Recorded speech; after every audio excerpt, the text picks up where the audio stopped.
So I tried to do this live ride before. Hopefully you guys are picking up on my voice here.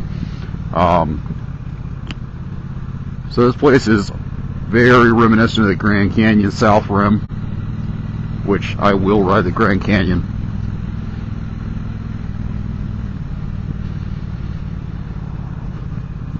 Definitely have to plan a trip to the Grand Canyon and do this.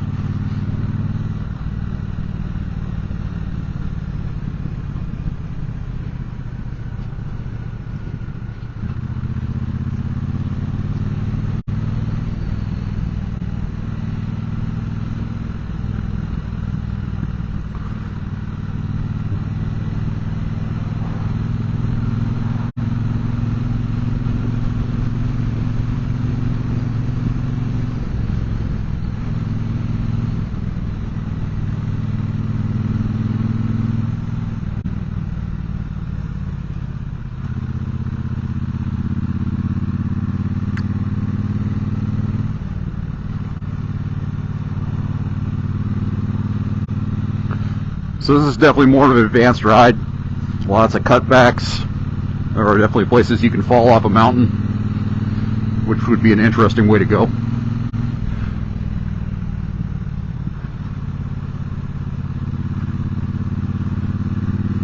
But thankfully I'm turning into a professional stunt motorcyclist. I'd probably make it look cool.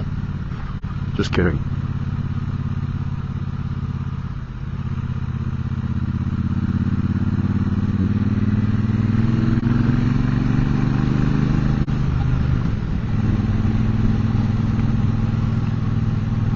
San Bernardino National Forest entering. Actually, I've been in here for a while, but that's what the sign said.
So for anybody watching, I'm announcing this prematurely because I haven't bought it yet, but I've been researching bikes to purchase up in San Fran, and I found one. So on Monday or Tuesday I'm going to go check this thing out, probably buy it. And I found a 2002 BMW R1150R. It's a touring bike. It's got 33,000 miles, and I'm getting it for less than $4 grand. So pretty excited about that.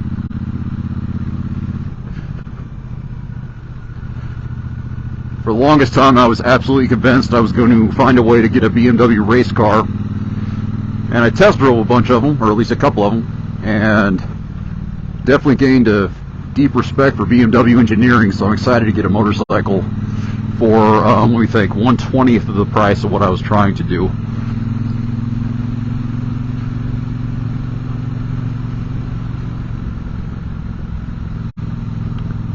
So I'm now driving my late stepfather's Hyundai Genesis, which I'm souping up.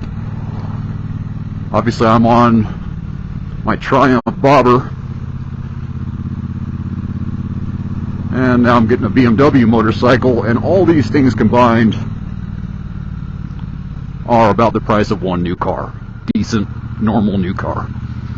Nothing fancy, bought fairly responsibly, I'd say.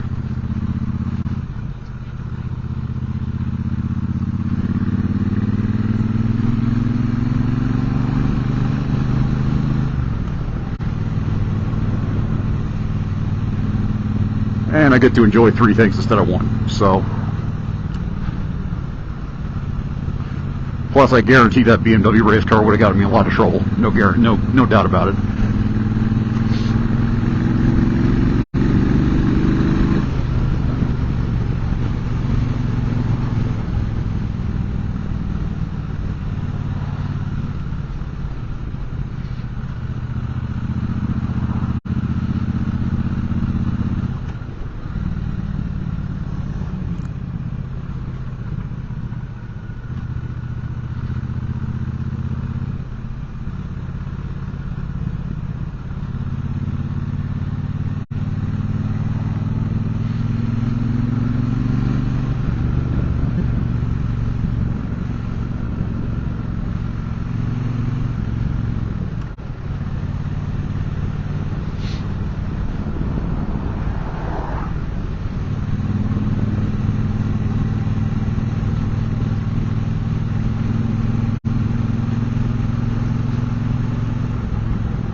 So my navigation just announced to me that I'm officially in Idlewild. It's my third time coming out here. First time was with one of my Marines, Master Sergeant Rodney Van Rinken, and his wife, stepdaughter.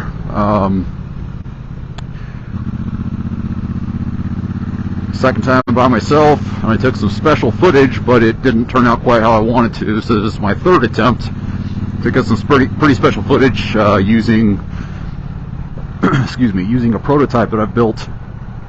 It's going to give me some very unique camera angles. I've already kind of put some teasers on Facebook about that. I did find out there's some other people doing what I'm doing with this, but I'm doing it differently as far as I know. So, still excited about it. What is this guy doing?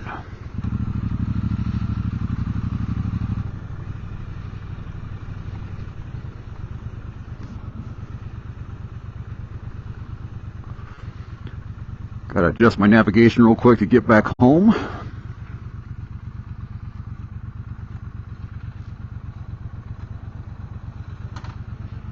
Bear with me for one moment here. Hey, what's up, Gabe? Hope you're feeling better, man.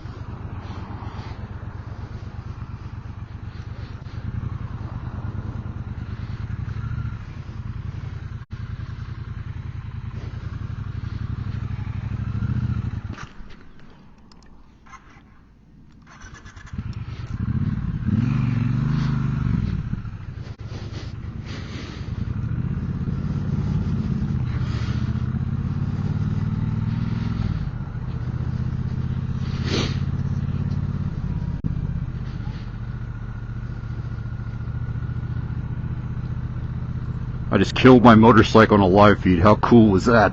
Jeez. Not even embarrassed though. It happens.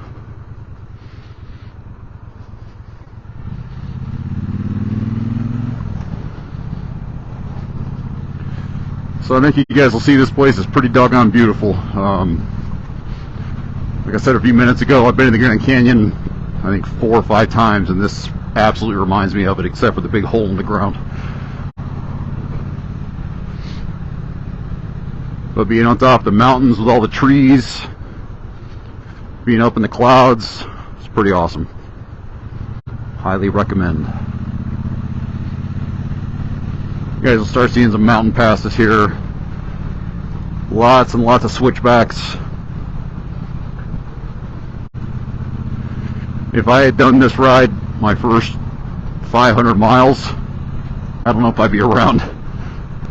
It's pretty intense up here sometimes, but it is worth it.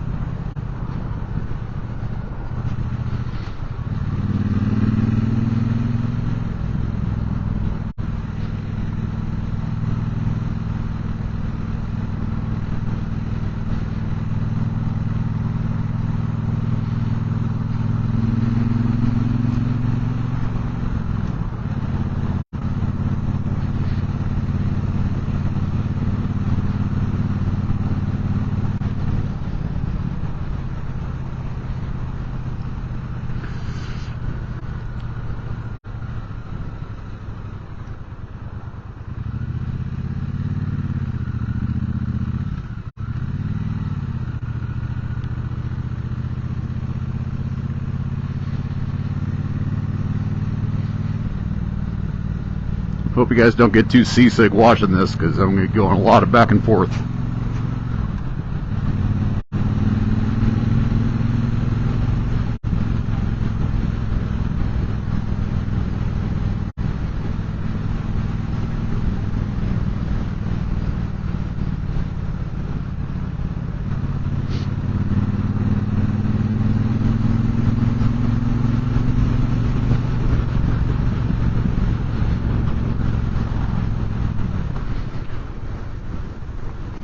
So one thing I keep learning as I get older and wiser is to laugh at myself.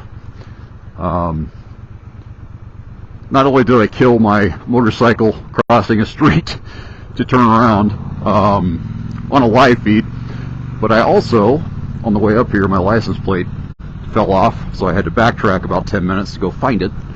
Thankfully, there was a nice family in a minivan that let me know that happened. And what's kind of funny about it is it happened because I did a modification to my rear license plate holder in order to make it the bike safer. I put on a lighting system, which I put on Facebook last night in a picture. And in doing that, I weakened the structural integrity of the frame, and the vibrations ended up breaking it, so my license plate fell off. But I was able to find it. One of the lights still works that I installed. I've installed two. One of them appears to be pretty well shot. But Thomas Edison didn't do so well his first time trying to make a light bulb work, so I'm going to keep doing what I do. Live and learn and laugh.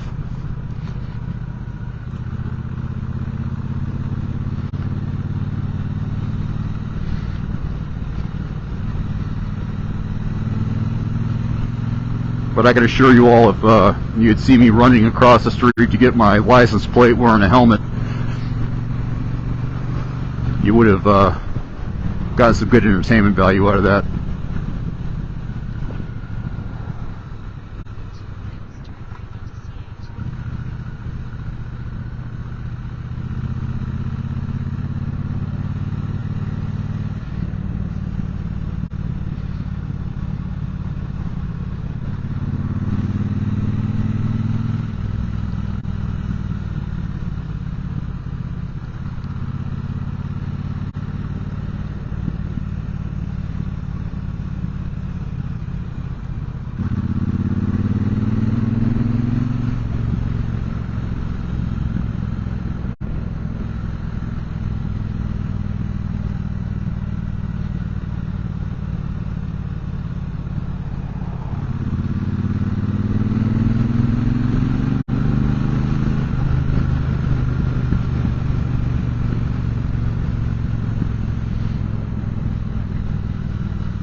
Hopefully you guys are enjoying this view a fraction of what I am, or at least, I mean, 100% would be better, but you get the idea a little bit. The video quality of these live feeds leaves a little bit to be desired. But the GoPro video is going to be pretty awesome, if it works this time. You'll understand when you see it.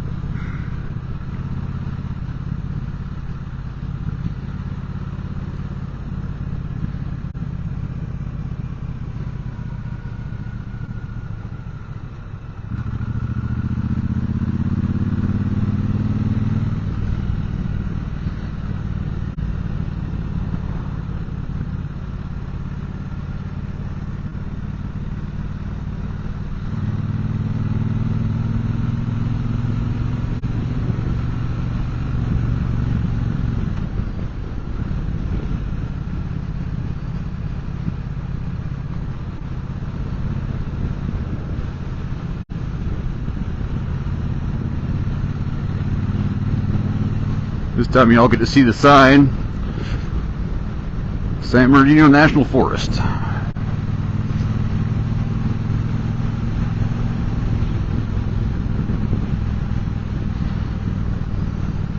So for those of you who are paying any attention whatsoever to my YouTube channel, I put the first chapter 1 of the prologue of After Action was filmed here.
It's going to open up and get real pretty.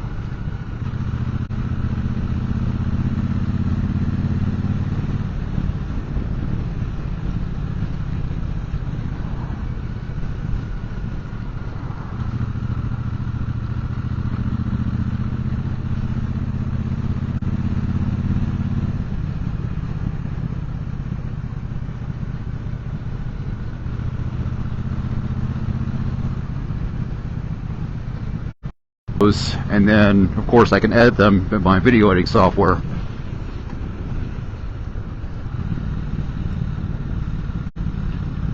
So I'm going to set up a portion of my YouTube channel and download those and have them facing the right direction so it doesn't look like I'm driving in a foreign country. I might be able to clean up the video quality, but I doubt it.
I swear I still get some kind of endorphin rush every time I do a biker wave or get one.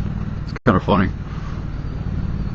It's just that feeling of belonging, I guess. I think everybody has some kind of basic human need for that, and there's something special about the motorcycle community. I can't really explain it.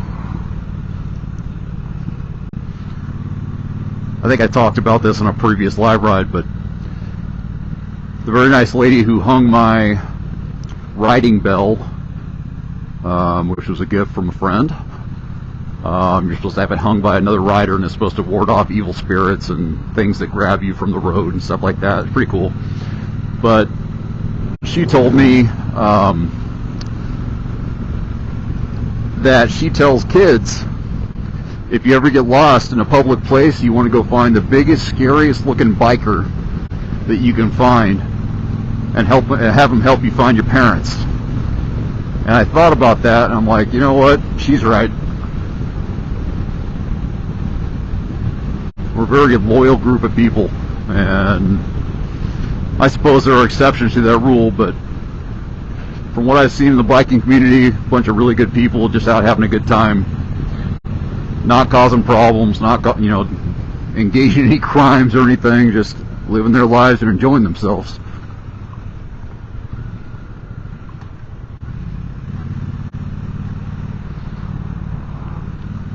But yeah, black leather, chains, long beards, all that, it happens. Tattoos, which I have many planned.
There are definitely times where I'm on this bike and I don't even think it's me. It's still so surreal. I've only had this thing for, I think, 4 months now. And the simple fact that I always said I'd never own one, now I'm going to own 2. Okay, let's face it, I'm going to own 10 eventually. But this is definitely in me. I think the big epiphany for me was when I realized I love this more than shark diving, and I get to do this every day. That's a big deal. That rock, I don't know if you can see it, but it was on the road on the center line. That would be bad if I hit that. Thankfully, I did not. Things like pine cones. My friend Rodney informed me that that can derail you, which makes a whole lot of sense. I didn't really think about it until he pointed it out. So, another thing I learned on this ride is always carry a Leatherman, which normally I have a little something, but didn't have it this time. I just had my knife, and had to have a park ranger help me get my license plate back on. A couple of nice people stopped and helped as well.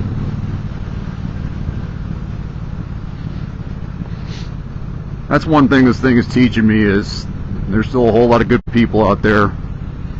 I've had a couple of encounters on this thing with just nice people. One time I was stopped and somebody stopped to make sure I was okay, and I was just, can't remember what I was doing, getting to drink water or something. But people want to check on you, make sure you're alright. especially other bikers. They'll stop, and they see somebody stopped in the middle of nowhere, they're going to stop too, which is pretty cool. And of course I would reciprocate.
I certainly can't promise this, but I'm hoping that next week, as in this coming week, I should be riding a different motorcycle over the Golden Gate Bridge with pretty cool footage, because I got some special ideas for that too. I'm trying to find a way to do live rides using my GoPro, streaming from that. I know you can do it. I haven't figured out how. Mainly because I just haven't spent the time on it.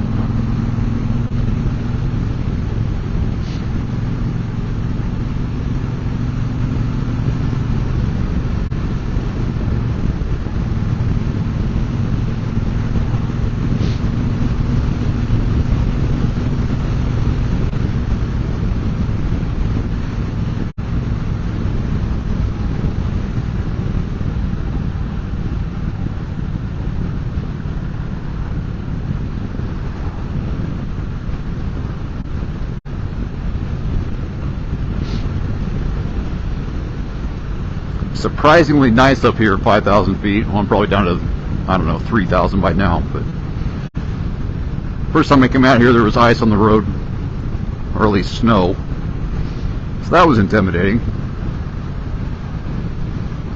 At that point I think I had about 1,000 miles, maybe 1,200 to my name on this thing.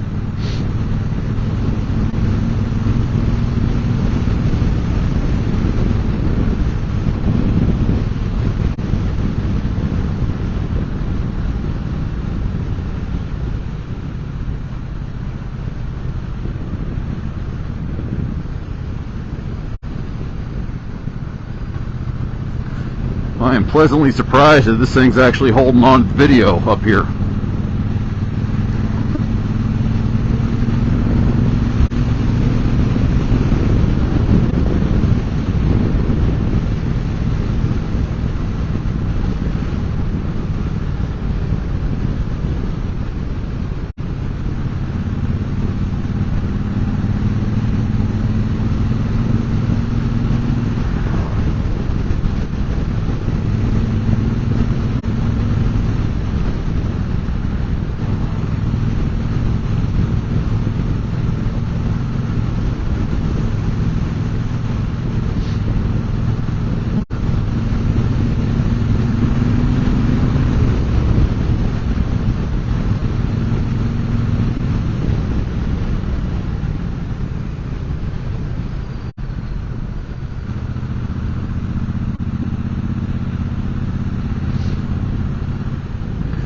To anybody who's watching this, if you have any interest in, it's still hard for me to say after these couple of months, but if you would like a Dallas the Voice sticker, thanks Richwell,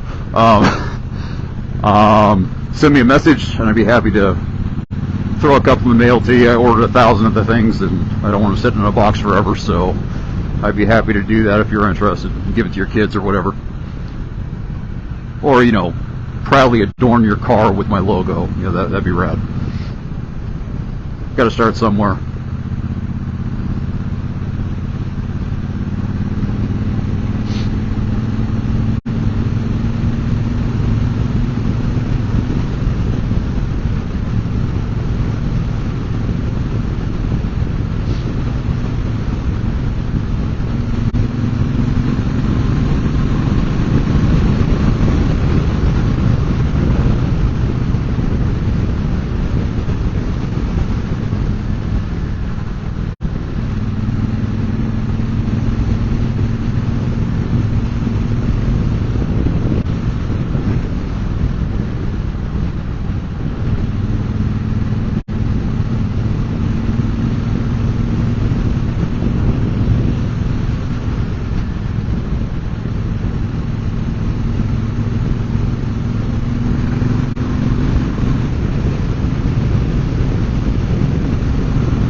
No, Dave, it's not San Fran.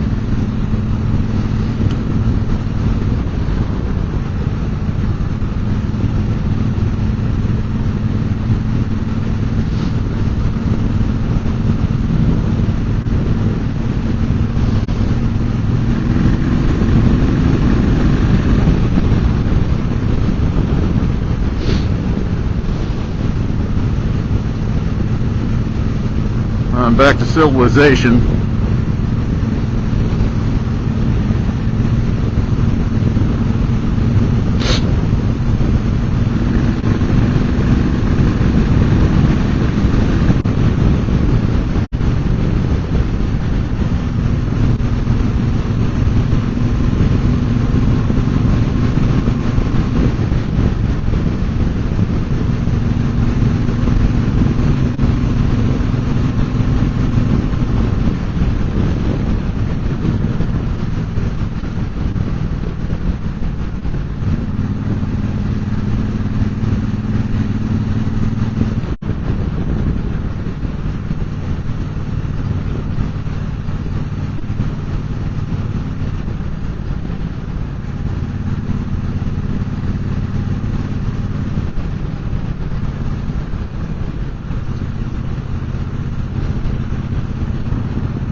coming up on Ramona Expressway and Saboba Indian Reservation.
This is a very bumpy road. Wonder why my back's been hurting so much lately. It's not like I ride every day or anything.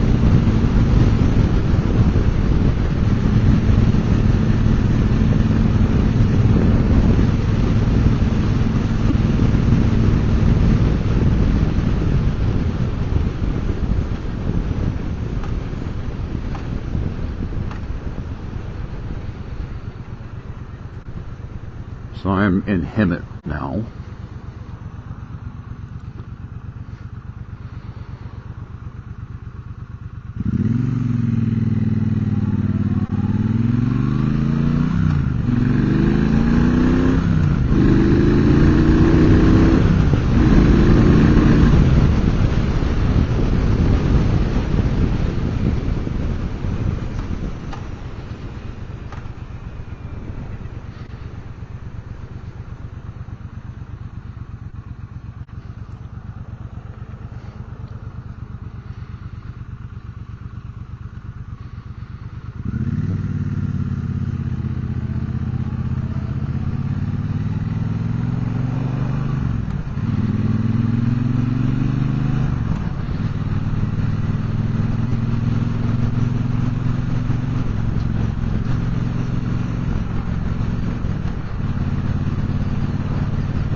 What's up, Scotty?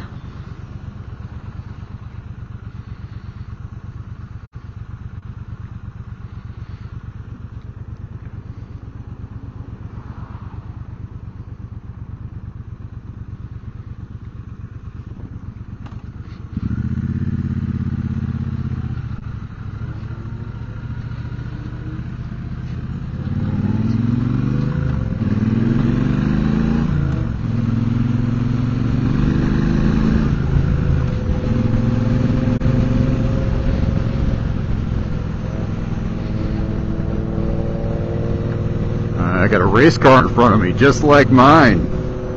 Oh, the temptation. Not that I would ever do such a thing, so don't even think it. I'm an angel.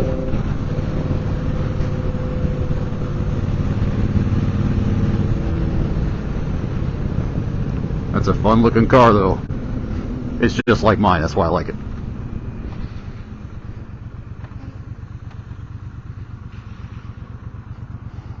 See?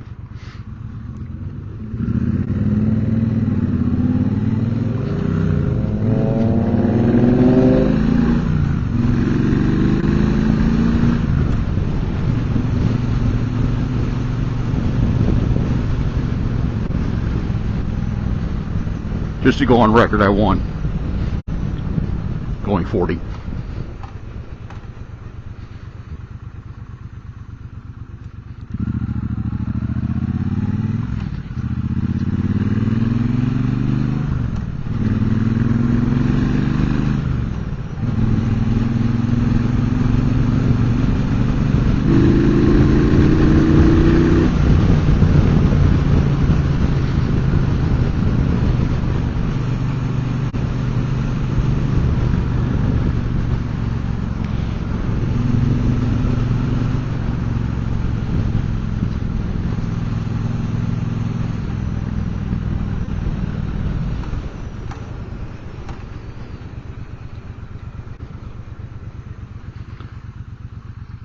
Turn right on Stetson Avenue in Hemet. I think I'm still in Hemet.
Yeah, if you guys have any questions for me,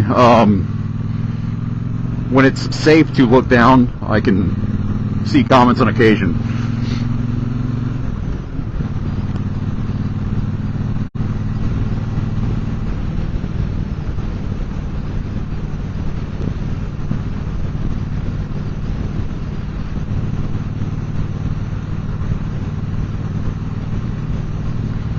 The last thing I ever need is to have somebody say I'm riding unsafely, and I act accordingly. So I'm trying to do some good in what I'm doing, if you guys haven't figured it out yet, and it'd be easy to tarnish that. I am not trying to do that.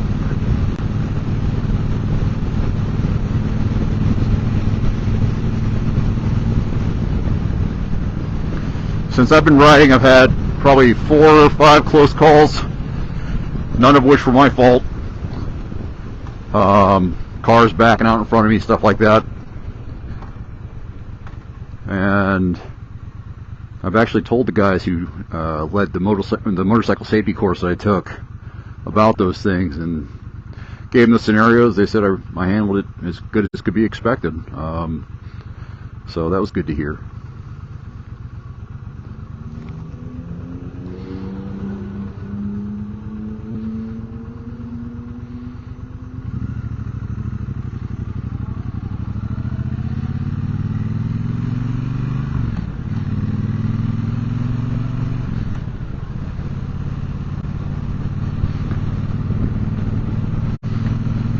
Hey Dave, if you're still watching, or Scotty, if you guys could make a comment for me on my behalf, what I said about the stickers.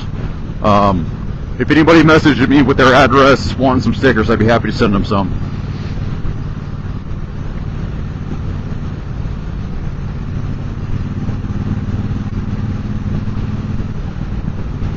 You guys have been supportive of me. I can at least give you a little something to say thank you.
The shoulder is definitely acting up.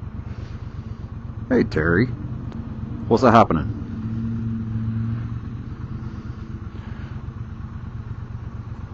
Surgery on my shoulder is an inevitability, unfortunately. I'm just real glad it's not affecting this yet. It will. All in good time. Or bad time.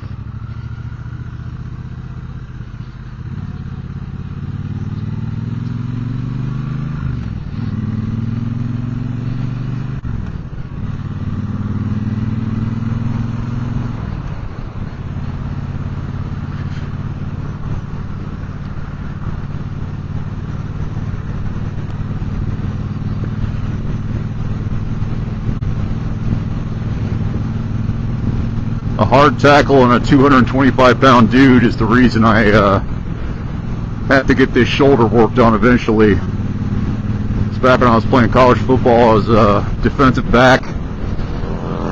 I just got a biker wave. That's badass. Anyway, so